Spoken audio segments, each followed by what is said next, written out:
Bible വായന ഉൽപ്പത്തി പുസ്തകം 6-ാം അധ്യായം. തിന്മ വർദ്ധിക്കുന്നു. മനുഷ്യർ ഭൂമിയിൽ പെരുകാൻ തുടങ്ങുകയും അവർക്ക് പുത്രിമാർ ജനിക്കുകയും ചെയ്തപ്പോൾ മനുഷ്യപുത്രിമാർ അഴകുള്ളവരാണ് എന്നു കണ്ട് ദൈവപുത്രന്മാർ തങ്ങൾക്ക് ഇഷ്ടപ്പെട്ടവരെയെല്ലാം ഭാര്യമാരായി സ്വീകരിച്ചു. അപ്പോൾ ദൈവമായ കർത്താവ് പറഞ്ഞു, എൻ്റെ ചൈതന്യം മനുഷ്യനിൽ എന്നേക്കും നിലനിൽക്കുകയില്ല. അവൻ ജഡമാണ്. അവൻ്റെ ആയുസ്സ് 120 വർഷമായിരിക്കും. ദേവപുത്രന്മാർ മനുഷ്യപുത്രിമാരുമായി ചേരുകയും അവർക്ക് മക്കളുണ്ടാവുകയും ചെയ്തിരുന്ന അക്കാലത്തും പിന്നീടും ഭൂമിയിൽ അതികായന്മാർ ഉണ്ടായിരുന്നു. അവരാണ് പുരാതന കാലത്തെ പ്രസിദ്ധി ആർജിച്ച പ്രബലന്മാർ.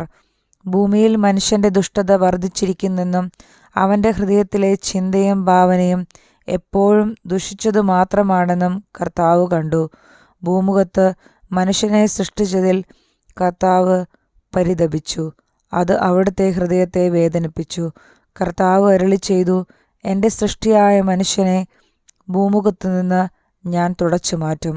മനുഷ്യനെയും മൃഗങ്ങളെയും ഇഴജന്തുക്കളെയും ആകാശത്തിലെ പറവകളെയും ഞാൻ നാമാവശേഷമാക്കും. അവയെ സൃഷ്ടിച്ചതിൽ ഞാൻ ദുഃഖിക്കുന്നു. എന്നാൽ നോഹ കർത്താവിൻ്റെ പ്രീതിക്ക് പാത്രമായി. ഇതാണ് നോഹയുടെ വംശാവലി. നോഹ നീതിമാനായിരുന്നു, ആ തലമുറയിലെ കറയറ്റ മനുഷ്യൻ. അവൻ ദൈവത്തിൻ്റെ മാർഗത്തിൽ നടന്നു.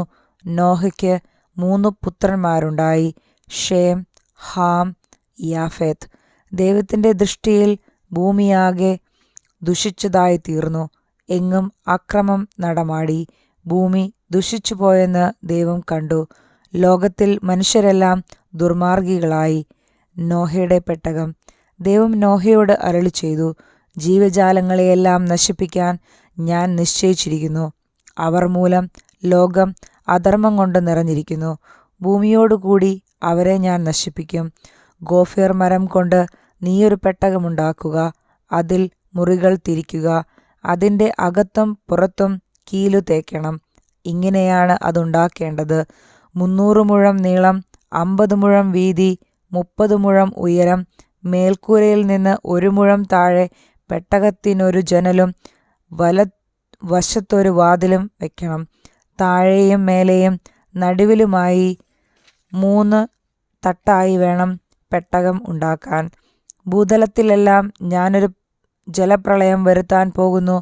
ആകാശത്തിനു കീഴെ ജീവശ്വാസമുള്ള എല്ലാ ജഡവും ഞാൻ നശിപ്പിക്കും. ഭൂമുഖത്തുള്ളതെല്ലാം നശിക്കും.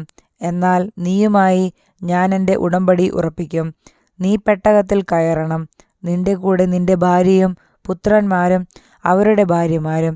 എല്ലാ ജീവജാലങ്ങളിൽ നിന്ന് ആണും പെണ്ണുമായി ഈ 2 എണ്ണത്തെയും നീ പെട്ടകത്തിൽ കയറ്റി സൂക്ഷിക്കണം. എല്ലായിനം പക്ഷികളും മൃഗങ്ങളും ഇഴജന്തുക്കളും സംരക്ഷിക്കപ്പെടേണ്ടതിന് ഈ 2 എണ്ണം നിന്റെ കൂടെ വരട്ടെ. നിനക്കും അവയ്ക്കും ആഹാരത്തിനു വേണ്ടി എല്ലാത്തരം ഭക്ഷണവും ശേഖരിച്ചു വയ്ക്കണം. ദൈവം കൽപ്പിച്ചതുപോലെ തന്നെ നോഹ പ്രവർത്തിച്ചു. നമ്മുടെ കർത്താവായ മിശിഹായ്ക്ക് സ്തുതി.